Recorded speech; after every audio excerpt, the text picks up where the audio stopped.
your two hosts, Carlos and Dylan. What's up, Dylan? How are you? How you doing today? And happy birthday to the wife. I appreciate you. I'm doing well. I'm excited to be here, talk some Gators football. I wonder, how did you see the game unfold on Saturday? The kids played pretty good for what we had left. There's even questions of I've gotten a question on several other episodes on other channels. Is DJ Lagway going to be the starter next year? And I've said I can't even answer that. And they're even asking about, is Riley even a top candidate? I told them I can't give you my sources, but all I can tell you is he's been vetted. So what were your expectations from all this mess, all this craziness that we have with the game? And do you think we lost it, or did they just beat us? Yeah, I thought it was a really good game coming off of a game in Kentucky where it just felt like we were depleted and we were not a good football team. This one felt good. We were in it. It felt like we could have won that game. The DJ Lagway interception at the very end of the game obviously kind of killed it, and it sucked because in my opinion, he played a pretty good game up until that. I thought he looked good. I thought our offense, we've been begging to get the ball downfield more, whether that was a coverage Ole Miss was playing, whether that was whatever it was. We got more downfield passing. J-Mac made a huge play, which I've been waiting for. I know I've mentioned it a couple times on here. I've been waiting for him to kind of, make one of those plays, and that was awesome to see. In the end, we end up losing. It looks a little worse than it was, down by 10, I guess, when we really should have lost that pretty closely. But all in all, I thought it was a really good game. I thought Florida's offense was honestly the plus. I think Florida's defense, when you get run over like that a little bit, it's tough. And it felt a little bit like last year's game where we kept getting stops when we needed them, down at the goal line, on fourth downs. We kept getting these stops. And last year, maybe the swamp had something to do with it. Maybe it was just, Jackson Dart throwing 3 interceptions at the very end of the game there. But we were able to pull away. In this one, we couldn't. So I thought it was a really good game. I was excited for Lagway. I know that last interception kind of muddies the day and kind of makes it look like a worse performance than it was. I thought he looked pretty good. And yeah, I think, the questions about him as the future, I don't think anyone can answer that just yet. I think it'll be interesting to see. I think, if we were playing against our future head coach, he saw the potential that DJ Lagway has. He's seen it last year and he saw it this year. I think, there was plays where you're like, yeah, this is what we expect from DJ Lagway. So, I wish we came away with the win. It would have been a huge storyline, but I think it was a great game against a team that is likely to be in the playoffs now. I think it's basically, a foregone conclusion that they're in the playoffs. So a great fight from the Gators, and it kind of delayed some concern that I had after the Kentucky game of like, maybe these guys are finally giving in. Maybe these guys are, done. But I didn't see that. I saw a football team that was there to compete against one of the better football teams in the country. Sorry, I have to ask all these Lane Kiffin questions. It's gonna be an Ole Miss Lane Kiffin show. Obviously, he's the head coach of Lane Kiffin. There was rumors that his ex-significant other, but baby mother, children, the mother of the children, and the children were in Gainesville. Also, rumors that they were in Louisiana. Is this just all somebody making this up, smoke screens, or could there be any truth to it, or is it just Sexton making all this up and to rile up both fan bases? Because we don't know who he's trolling. If it was if it was us in Arkansas, I can tell you we had a better percentage to measure that maybe that was more true. But now there's smoke screens about LSU, smoke screens about us, smoke screens about him staying in Ole Miss, smoke screens about him getting an ultimatum from Ole Miss. Yeah, I think it's just true. I think there's definitely a lot of truth to it. I think, some solid sources have said that he was, or not he, but they were here, they were there. I think Lane Kiffin's a smart coach. He understands that you look at every option, especially when these options are going to pay you a lot of money to come coach there. Obviously LSU, like you said, LSU is a really good job, same as the Gators. It's not like you're competing against even like you said, Arkansas for the head coaching position, and Auburn. You're competing against LSU. That's a really good job. So I'm sure there's some due diligence being done from him. I think Ole Miss, like we've heard, they're kind of upset by it. He's had plenty of opportunities to sign an extension. He's had plenty of opportunities to shut it down. He hasn't. I think that's pretty telling. But yeah, I think he's gonna look into LSU. He's gonna look into Florida, and there's still a chance that he stays at Ole Miss. I still tend to believe, and from what I've heard, tend to believe that he's coming to Florida. I think it's always kind of been mutual, respect between him and Florida. And, as much as LSU is a good job, I think he's always kind of wanted Florida. We go back to when Billy Napier got the job. It felt like he wanted it, and he got kind of disrespected there. It feels like, he loves Gainesville. They have connections to Gainesville. And, he loves Spurrier. He loves all that. So I think, how I'm feeling is I'm feeling like Lane Kiffin will be the head coach of the Florida Gators. That's not any sources telling me. Guys. Yeah, it's not. There's no sources telling me it's 100%. I've had people tell me that there's a good chance, but it's not 100%. It won't be until it's done. And I think I want to get that out there too. There was a lot of people on Twitter coming after Dan yes. from I don't know the guy personally, but yeah, I think that people don't really understand how the behind the scenes of college football works. Nope. He might have looked wrong because he said keep your eyes open on Sunday. I've been saying this from the start. Stuff changes so quickly in this industry. Stuff changes so quickly in college football. You never know what's going to happen. He could be on his way to signing the papers in Gainesville, get a text from LSU saying we upped the offer, and then, that changes stuff. So I think, be careful. You're coming after sources. And I will say a lot of it is, someone's trying to be first. Someone's trying to be first. And that happens a lot of the time. But I don't think that's what Dan was trying to do. I think, he's just giving you sources. And I think, a lot of people don't understand that this situation is going to continue to change over and over. We have no idea how it will end until it ends. Even, Lane Kiffin probably doesn't even know how it's going to end yet. So, there's, as reporters and as, your sources, every person is kind of just trying to figure it all out. So, don't go too crazy when I say, it's likely to happen, and then maybe in the future it doesn't happen. That's not me. Don't dunk on me, guys. Exactly. It's a consistently changing situation. Guys, before I ask him the next question, I'm going to do a disclaimer for him and for myself. I'm a new YouTuber. I'm a Gator source. I've got sources besides Dylan. I consider Dylan friend and family. Obviously, we do a show 2 or 3 times a week, so he's already a family of mine. But I have other sources outside. I was on JB's chat yesterday while he was doing the show, and someone kept pressing me, who are your sources? Even if I've got 10,000 sources, I'm not going to give their names out. You see Dylan's face, so he's one of my sources. But that's because you see him with me weekly. But I've got Dylan and other people that I communicate with.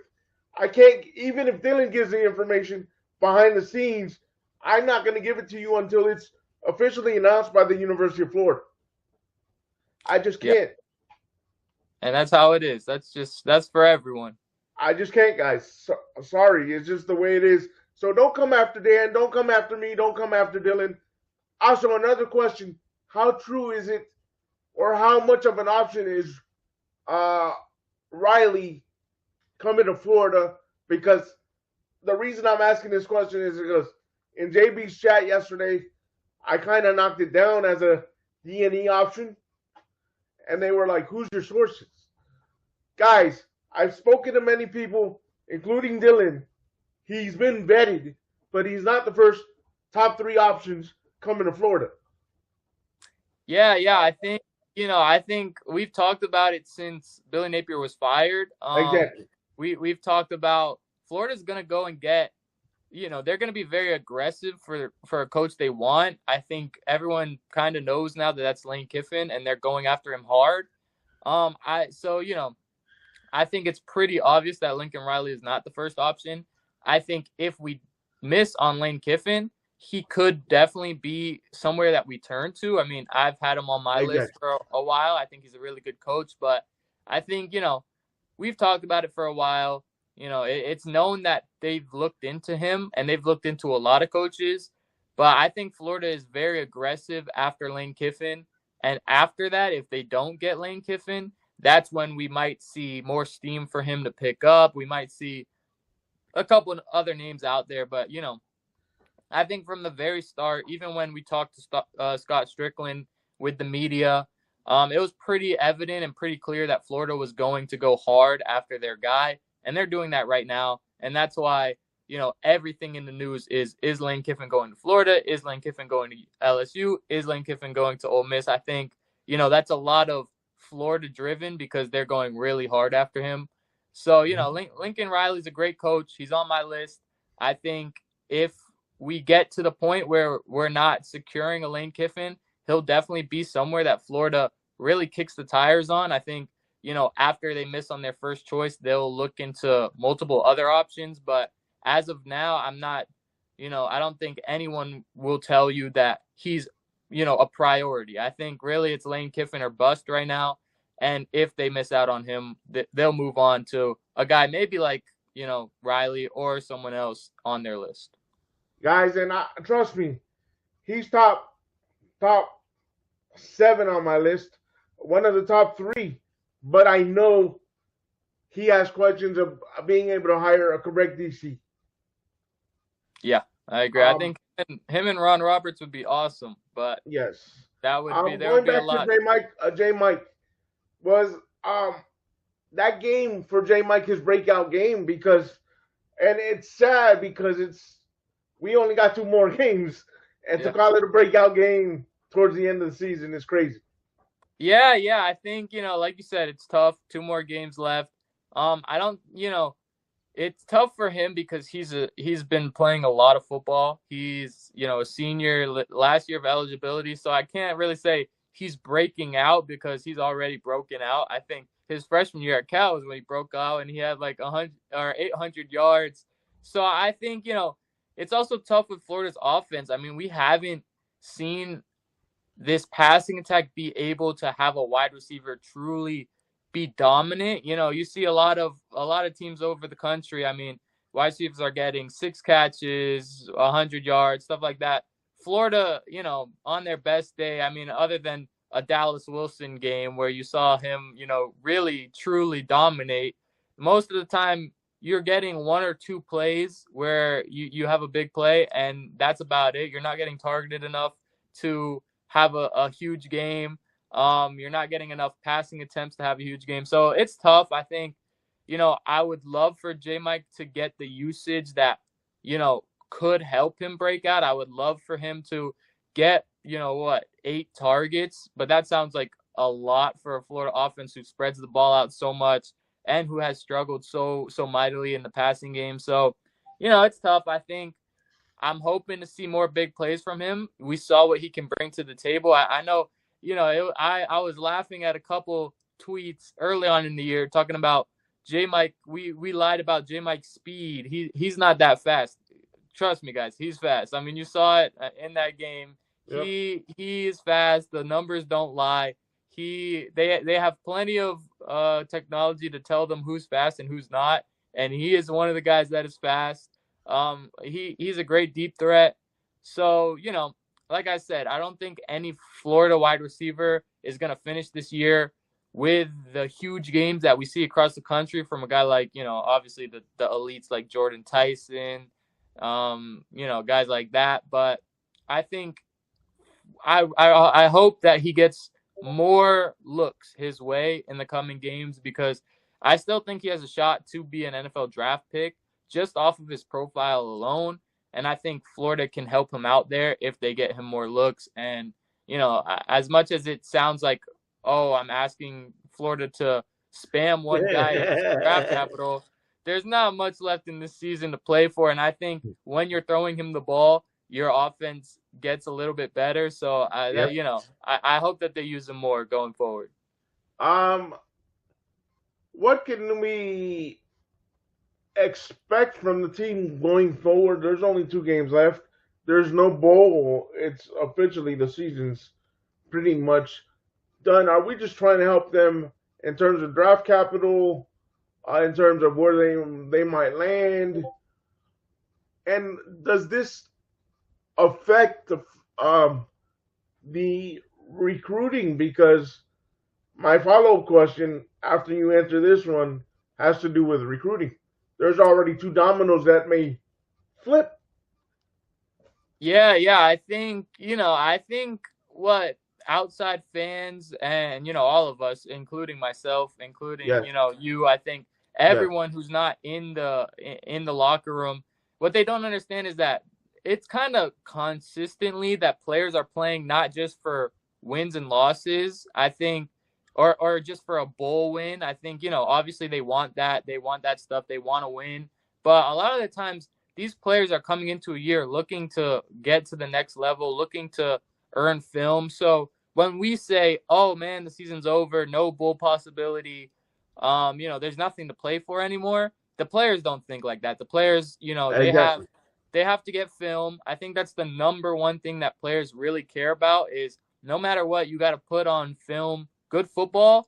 And as much as a fan will be like, oh, they don't care about winning more than good film, you put on good film and the wins come. You're doing your job. So I think they got to put out good film, whether you're going to the NFL this year or whether you're, staying at the University of Florida or whether you're planning to transfer. Either one, you have to put on good film to continue to, build your career and whatnot. So there's not going to be a game where I'm expecting Florida players to come out there and quit. I think, the perfect example is Caleb Banks. People are saying, why are you rushing Caleb Banks back? Just let him sit and prepare for the NFL. Caleb Banks wants to get the film, out there that he can be a first-round pick.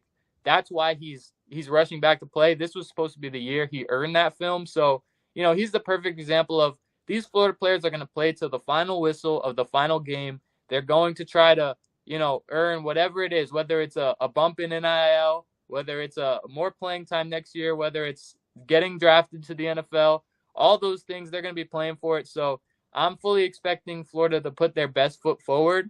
I think, there's a lot that needs to go into who's playing and when, how much they're playing. I know Billy Gonzalez mentioned red shirts. They're looking into that. They're looking at all of this stuff. So there's a lot that goes into it, but I think, we're not going to see anybody quit. We're not going to see this Florida team kind of just give up. I think, we'll see the same energy that we saw against Ole Miss, where they were coming out firing. They weren't, taking anything for granted, and they weren't sleepwalking in a game that, every SEC game matters. And even, final game of the year against FSU, a rivalry, they're going to be fired up every game. Now getting to the 2 recruits that you already know who I'm going to talk about. Our highest recruit, Wilfong, came out with a Wilt bomb saying that there's now a 60% chance he may flip to a top Big Ten school. Mm-hmm. I did a video on it. The Big Ten school, guys, so I don't keep you as a mystery, is Ohio State. Mm-hmm. The person I'm talking about is C.J. Brogna. Cornerback C.J. Brogna. 2 sports stars C.J. Brogna. Is he the first domino of the 2026 class that we may lose because we don't have a head coach? Yeah, I think, it's tough. I mean, it's funny. We've been on this show the last couple of weeks, and I feel like every week we mentioned a new first domino. It was the running back. Exactly. Then it was KJ Ford.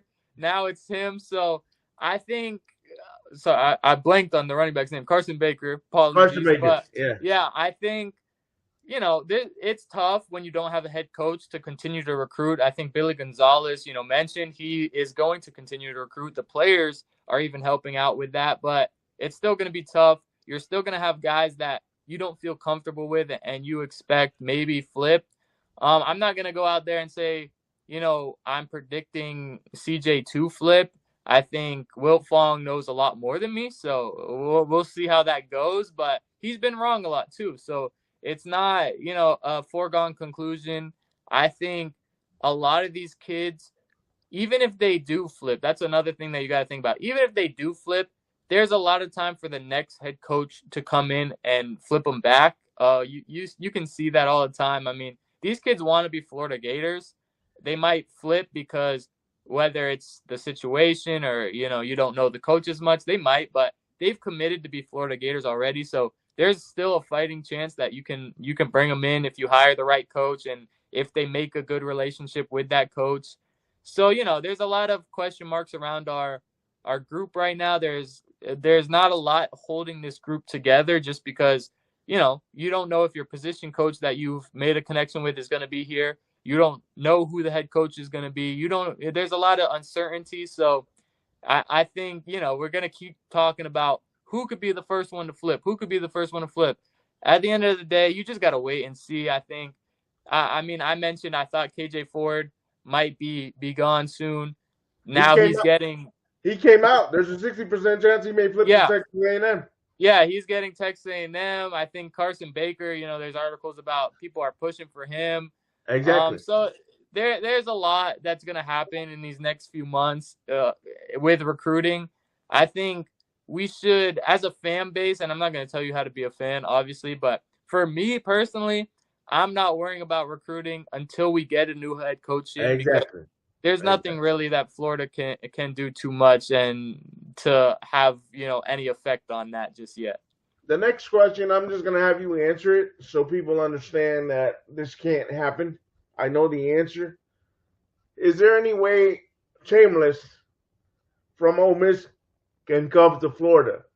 Or is his eligibility finished? Because people are like, if Kiffin come, bring the quarterback. Yeah, no, I'm pretty sure I saw something.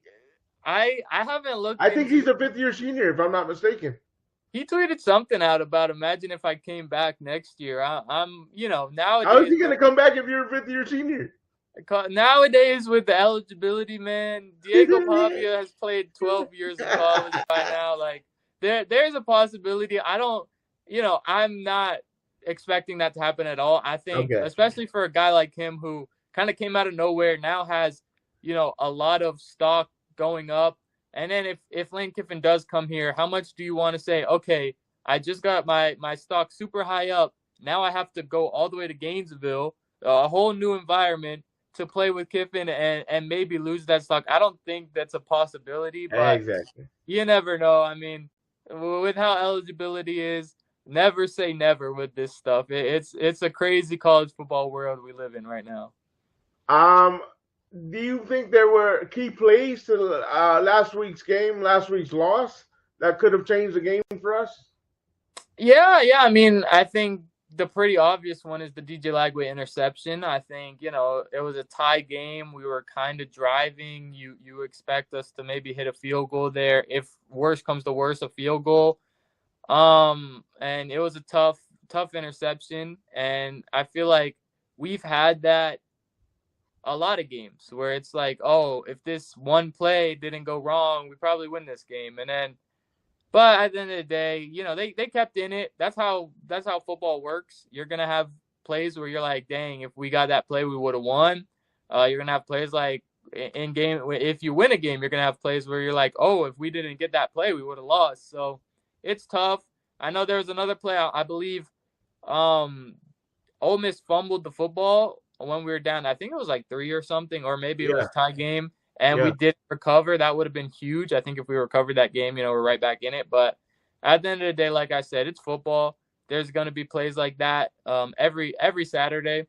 So I'm proud of them for how they played. I thought they played a really good game against a team that has been one of the hotter teams in college football and is probably, in the college football playoffs. And, it's tough that it didn't go our way, but hopefully in the future with a new coach, when these games matter, we get a little bit of luck on our side next time. Are you surprised? This one just popped in my head, and it makes sense to me. Are you surprised that Coach Gonzalez has been so conservative, being the fact that he's playing with house money? He's the interim head coach. Yeah, I actually am a little surprised by that. I kind of expected them to push the envelope a little bit, kind of. I think there's a couple times where I've been like, oh, they're not going for this. I'm a little surprised by that, or they're not, being as aggressive. But at the same time, he's still trying to win football games. I think it's less of, oh, when you're out there calling plays, it's less of, oh, I can't get fired, I guess. I'm not really the head coach, so let me Exactly. go. You got house money.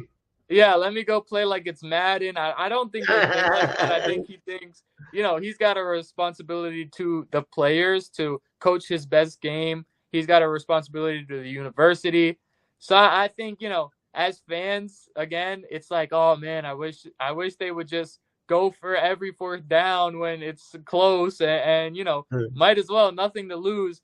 These players still have stuff to lose. This coach still has stuff to lose. So it's tough. I think, I've been pretty happy with how much they've tried to be explosive on offense. I think we've looked a lot more explosive than we did at the start of the year. I think we've been taking more shots. We've been putting DJ in better situations, even if at times it hasn't worked out. So I'm not going to complain too much about this staff. I think, there is a part of me who, when I play Madden, I'm always going for it. I'm always taking deep shots, but at the same time, there's a part of me that understands these guys are still, playing college football, coaching college football, and they got to do what they think is best for the team at that moment.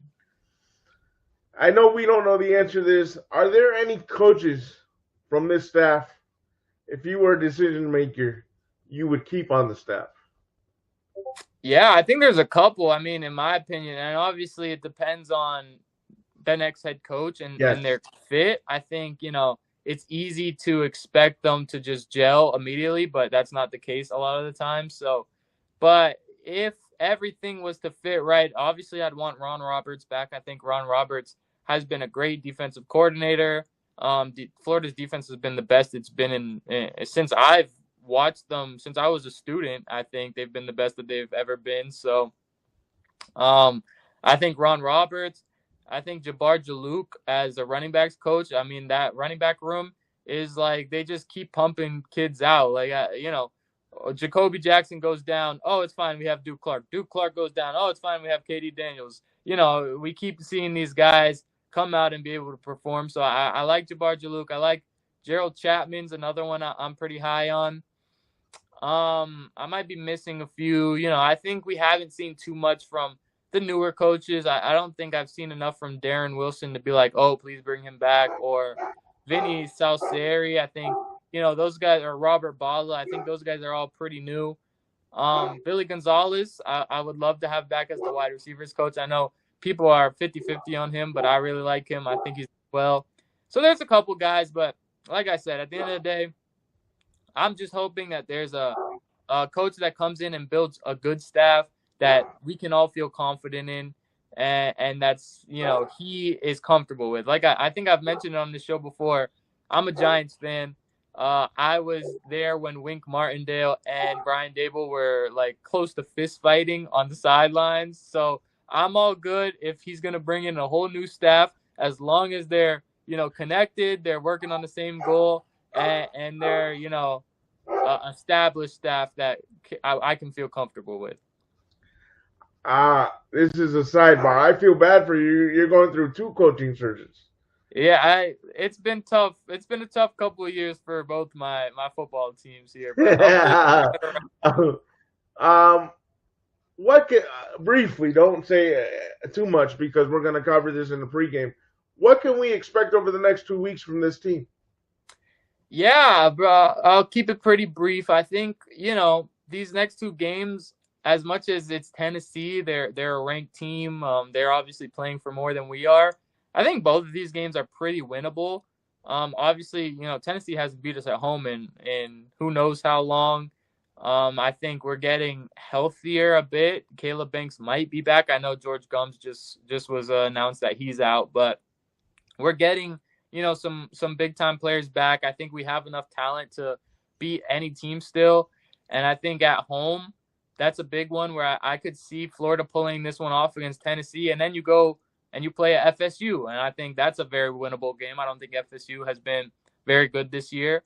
So I think Florida can win some games here. I think it's unique, as a guy who used to watch majorly NFL.